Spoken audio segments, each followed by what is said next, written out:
Hey, what's up, Guardians? TBL here. Now, it's been one heck of a year one for Destiny. So many things have gone on and so many things have come to pass. And now, the Taken King is right on the horizon. It'll be here before we know it. We've come to what is essentially the final week of Destiny Year 1, and the start of a whole new adventure in Destiny's Year 2. So, to honor the adventures and experiences we've had, today's video is going to be counting down the top 5 guns in Destiny Year 1. Eyes up, Guardian, the party's only just begun. Coming in at number 5 is the exotic auto rifle, the Suros Regime.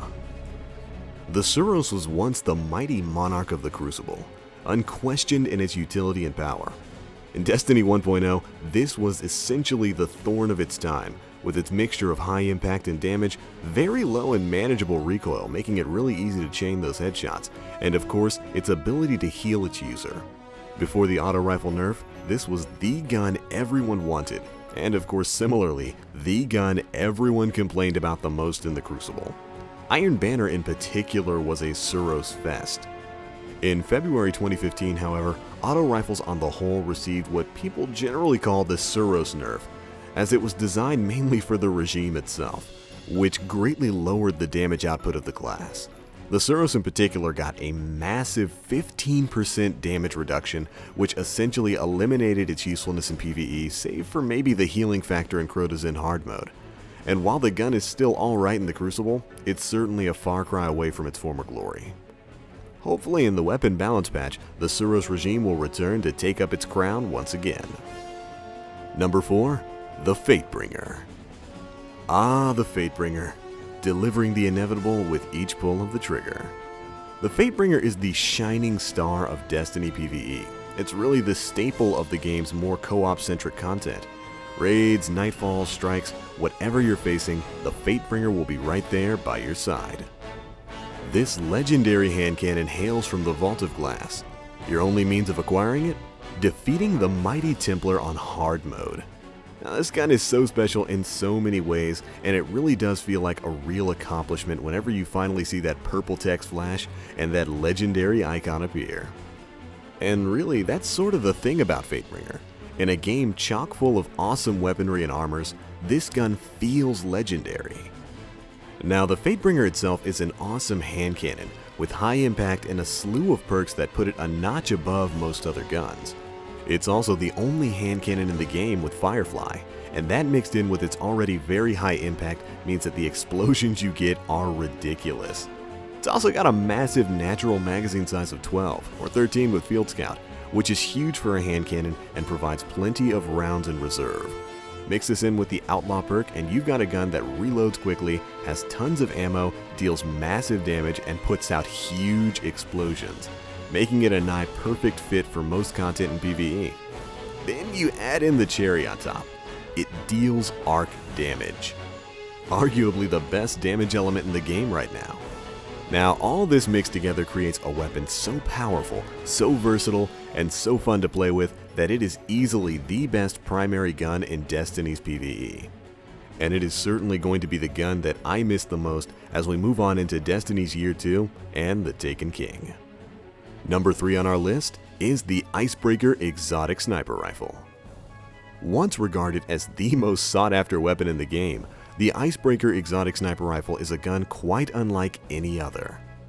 For the first few weeks of the game, rumors spilled out about players who had found a gun with no reserve ammo and a regenerating magazine. At the time, this was an unbelievable utility. Most players were struggling as level 26s and 27s, trying to get through stuff like the Nightfalls and the in-game content like the Raid. And the overall premise of a gun that could continually restock its own ammo was like an oasis in the desert. But then it came. There was indeed such a gun, and its name was Icebreaker. This high-impact solar damage sniper rifle came like a shot in the dark, and quickly made its way into Guardian loadouts with its never-ending supply of shots and its uncanny ability to blow up every single target it kills. Although its recoil can be a little bit severe, it has utility in nearly everything. PvE was a given, considering this gun single-handedly allowed fire teams to survive the Nightfall as well as take on the legendary dangers of the Vault of Glass. The Icebreaker has gotten us out of a lot of trouble in Year 1, and I can't wait to see how it evolves in Destiny Year 2. Number 2. The Thorn. Oh man, the Thorn. Just the name alone inspires feelings of burning green dread. Now, in my opinion, this gun is the one true rags to riches story of Destiny. When the game first came out, Thorn was nothing special.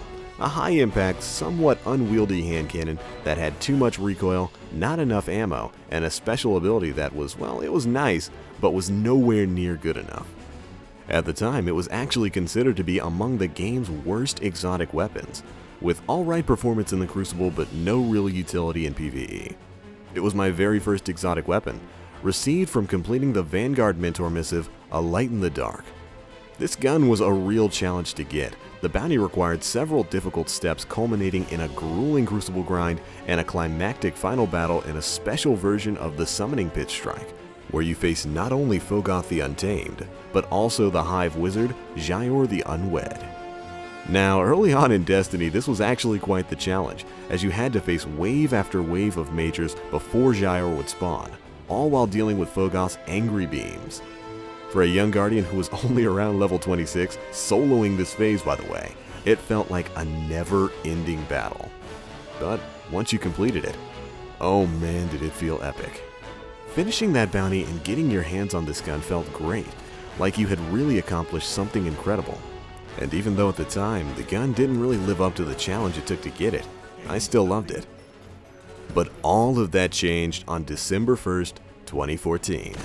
In the first big weapon balance patch, Thorn got some changes that took it from being the exotic nobody wanted to the one everyone feared. The only thing really keeping this gun in check were its brother, the Last Word, and the mighty Suros Regime, which at the time was still the king of the Crucible. But then the mass auto rifle nerf took place, dethroning the Suros and all but ensuring the rise of the Thorn. It has since become the best overall gun in the Crucible, and a lot of people detest it for that. But it has to be said that this gun has had an amazing story in Destiny Year 1, rising from the pits to take its place in the hands of legends. And even with its coming nerf, September 8th by the way, it'll probably still be my favorite exotic. Number 1. The Gjallarhorn.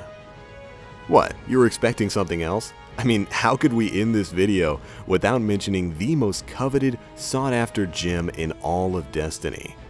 The Gjallarhorn exotic rocket launcher is unequivocally the most powerful weapon in the game, dealing massive solar damage from rockets that burst and split into 12 to 13 mini rockets that collectively also deal massive damage.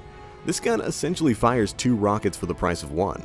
Point, click, dead.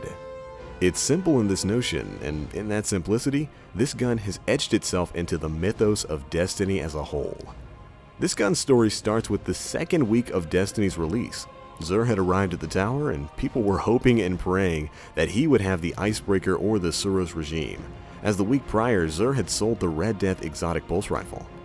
But instead, he had brought a rocket launcher with a strange name, Gjallarhorn, an exotic heavy.